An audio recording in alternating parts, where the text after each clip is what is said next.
Salut les formateurs, comment suivre un apprenant en difficulté? C'est ce que je vais vous expliquer dans cette vidéo. Dans un groupe, vous avez différents profils. Vous avez des leaders, qu'ils soient positifs ou négatifs, des timides, des experts, des inquiets, et vous pouvez avoir cet apprenant qui est un petit peu plus en écart, qui est en difficulté par rapport aux autres. Donc je vais vous expliquer comment détecter cet apprenant, l'erreur qui est à éviter, que j'ai pu faire, et comment suivre cet apprenant. On va commencer par le détecter. Comment est-ce que je peux voir un apprenant en difficulté? Alors d'abord en posant des questions, tout simplement. Vous posez des questions à votre groupe et vous voyez la réaction des uns et des autres. Si vous posez des questions en grand groupe, vous allez avoir des réponses, des bribes de réponses, mais celui qui est en difficulté, ne participe pas. Il ne peut pas répondre à vos questions. Et parfois même, il ne comprend pas la question. Il ne prend pas de notes par rapport aux autres. Alors certains écrivent énormément, d'autres très peu, ils écrivent juste quelques mots-clés, mais lui il ne note pas. Ou en tout cas, vous voyez qu'il ne sait pas trop quoi noter. Il va regarder les autres, ils ont noté quoi. Je vais peut-être noter ça, mais vous voyez qu'il y a des notes qui sont prises, mais parce qu'il faut prendre des notes et pas pour retenir quelque chose. Vous pouvez voir aussi son incompréhension par sa posture, des gestes qu'il peut faire. Donc il faut observer en fait son langage corporel. Alors je ne parle pas d'une personne qui s'en fout. Je m'en foutiste, lui il va être adossé, il regarde son téléphone, il s'en fout. Mais quelqu'un qui ne comprend pas, vous voyez qu'il va être très souvent penché vers l'avant, sur son bureau, il essaie de vous écouter, il regarde les PowerPoint, mais la pièce ne tombe pas. Vous voyez qu'il essaie de s'accrocher, mais ça marche pas. Il y a quelque chose, il y a une incompréhension. Bon, c'est comme ça qu'on peut le voir en l'observant. Et vous voyez aussi, là c'est le dernier point, la personne qui se détache du groupe. Donc tout le monde peut répondre à vos questions, tout le monde participe, tout le monde avance, mais lui, vous voyez qu'il est un petit peu plus en retrait. Il y a moins de compréhension et vous pouvez même le voir au bout d'un certain temps dans le groupe. Quand vous voyez que tout le monde part en pause, tout le monde se paye des cafés à droite à gauche, il y a un bon groupe qui est créé, où il y a des petits groupes, mais lui, il est très souvent en écart. Alors maintenant, ce sont des observations, hein, ne le prenez pas pour acquis, parce que vous pouvez très bien avoir quelqu'un qui est tout seul en dehors dans une pause, tout simplement pour avoir un petit moment à lui. Donc là aussi, ça s'observe au fur et à mesure du temps, c'est pas en une fois qu'on peut le voir. Mais au fur et à mesure des semaines, vous voyez si la personne, elle vous suit ou pas. Ça passe par la pose des questions. Donc posez des questions, la personne ne prend pas de notes, vous voyez son incompréhension par son langage corporel et elle se détache. Hop, 4. Je passe au point suivant, les erreurs à éviter. Ou plutôt l'erreur à éviter, celle que j'ai pu faire, c'est de forcer la formation. Quand vous voyez quelqu'un qui est en difficulté de compréhension, même s'il est motivé, il vaut mieux s'arrêter. Ça ne sert à rien parce que la personne s'acharne, elle y met beaucoup d'énergie et elle se fatigue pour rien. Donc c'est inutile. L'erreur que j'ai pu faire, moi, c'est de forcer vraiment la formation en me disant, si la personne est dans ma salle, c'est qu'elle doit être formée et on va réussir à la former. En fait, j'étais parfois plus motivée que la personne elle-même. Donc, je m'acharnais un petit peu pour qu'elle comprenne. J'ai pu le faire 3 fois avec 3 personnes différentes. Il y en a un, je me suis dit, si, allez, on va essayer. Il n'y a pas d'erreur de recrutement. Voilà, je pars toujours de ce principe-là. Alors qu'en fait, si, ça peut arriver.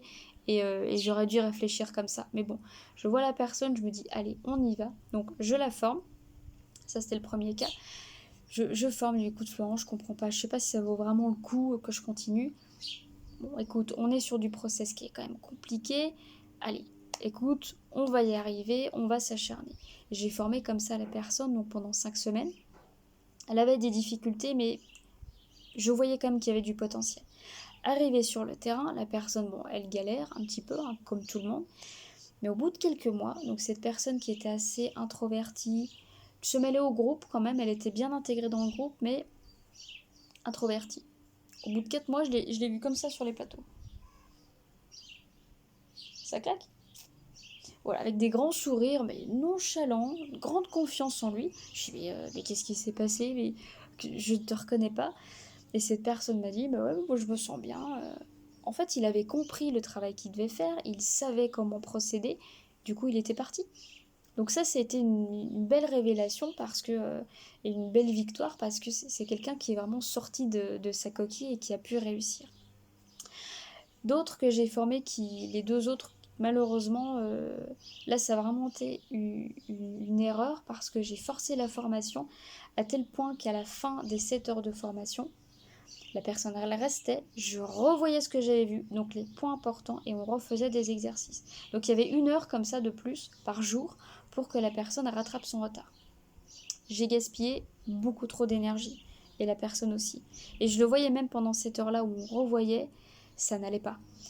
Bon, on l'a quand même envoyée en production, et là elle sollicitait toujours des personnes pour l'aider. Donc non seulement il y a un impact client donneur d'ordre, il y a un impact clients finaux, puisqu'il n'y a pas les bonnes réponses, il n'y a pas un expert qui est au téléphone en face, et ça impacte le travail des autres. Donc ça impacte l'entreprise. Donc là, en fait, l'erreur, elle était là. Je n'aurais pas dû former cette personne qui n'avait pas le potentiel. Donc ne faites pas cette erreur. S'il y a un doute, on voit les chargés de recrutement. Qu'est-ce que vous en pensez? On prend l'avis des collègues, on prend l'avis des managers, on travaille en groupe. Mais ne pas partir buté borné comme j'ai pu le faire. Maintenant, passons au point suivant, comment suivre la personne qui est en difficulté. Donc là, je rappelle bien, la personne qui est en difficulté, elle a le potentiel pour réussir et la motivation. Donc elle veut réussir, mais il y a des incompréhensions. Donc on va travailler là-dessus. Premier conseil que je vous donne, c'est de faire des points très régulièrement. Comment on va faire ces points? On valide la compréhension quand on est en salle de formation. Est-ce que c'est clair pour tout le monde? Oui, Julie, c'est bon, tu me suis? Ok, je poursuis. Oui, c'est très simple, mais je le fais très régulièrement. J'ai fini un point, c'est bon, tout le monde me suit. Qu'est-ce que tu en penses, Julie?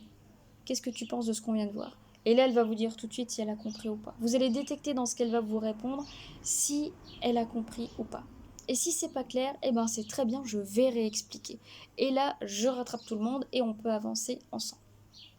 J'observe, comme je vous l'ai dit, le langage corporel, comment la personne se comporte, est-ce qu'elle écrit, est-ce qu'elle prend des notes ou pas, est-ce qu'elle me pose des questions ou pas.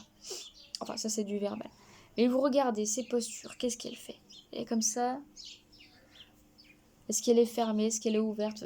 Observez son corps. Même si vous ne comprenez pas toujours la posture qu'il peut y avoir, notez-le. C'est pas grave. On ira voir des pros qui savent très bien décrypter le langage corporel, mais vous notez toutes les choses que vous pouvez voir et entendre. Très important. Ensuite, est-ce qu'il vous pose des questions? Est-ce que cette personne-là qui est en difficulté, est-ce qu'elle me pose des questions? Elle a une incompréhension, est-ce qu'elle cherche à comprendre? Oui ou non? Sinon, moi, je vais aller la chercher, je vais aller la solliciter. Julie, t'en penses quoi? Qu'est-ce que tu aurais fait à ce niveau-là? Et je vais la chercher. Donc là, il y a un échange, parce que je pose des questions pour valider la compréhension, mais je veux voir si on m'en pose aussi. Et là, on rassure. Il n'y a pas de bêtes questions, il n'y a que des bêtes réponses, c'est moi qui les donne. C'est ce que je disais toujours en formation, ça faisait rire tout le monde, mais ça dédramatise et ça rassure. Donc voilà, posez-moi des questions, je veux toutes les questions. Ce sont des bêtes questions, il n'y en a pas. Si vous vous posez la question, si vous vous posez une question, il y en a 3 autres qui se la posent. Donc, posez-moi vos questions. Voilà, rassurez-les de cette manière-là. Donc ça, c'était en salle.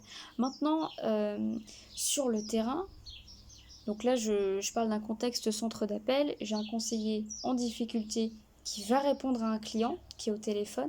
Qu'est-ce que tu comptes faire pour ce client? Vous lui posez toujours des questions. On fait des points. De nouveau, des points régulièrement. On le coach. On fait un coaching, un vrai accompagnement. Qu'est-ce que tu comptes faire pour ce client? Je pensais faire ça, faire ça, faire ça. Et en fonction de ses réponses, vous voyez comment il a analysé le dossier. Qu'est-ce qu'il compte faire? Qu'est-ce qu'il va répondre à son client? Et quels sont les process qu'il va mettre en place. Et là, vous voyez les incompréhensions et vous voyez ce qu'il faudra revoir à un autre moment ou si on peut lui expliquer tout de suite parce qu'on a du temps. Donc, il y a vraiment ce point régulièrement. En plus de ça, on va ajouter toutes les semaines, on va se fixer des objectifs. Qu'est-ce que tu comptes faire cette semaine? Quel est ton objectif de la semaine? C'est lui qui va se le fixer. Qu'est-ce que tu mets en place comme action pour réussir et atteindre cet objectif? Et ensuite, fin de la semaine, on fait le bilan. Qu'est-ce qui a fonctionné? Qu'est-ce qui n'a pas fonctionné? Et là, vous avez un vrai accompagnement et votre apprenant qui est en difficulté, vous allez le récupérer petit à petit. Il ne faut surtout pas le laisser dans son coin tout seul où il va cumuler les incompréhensions, les zones d'ombre. et il va lâcher. Et il saura plus ce qu'il devra faire. Donc là, non, on le suit, ça t'as pas compris. On va pas le dire comme ça, bien sûr, mais ça t'as pas compris. Allez, ça je le réexplique. Je le réexplique pour la gloire, pour être sûr que tout le monde ait bien compris. Ça, je le fais énormément quand je vois tout le monde avoir des yeux ronds comme des assiettes. Poisson rouge, ils comprennent plus rien. Bon, allez, je recommence parce que je vois que mon taux d'audience est redescendu. Voilà ce que je pouvais dire.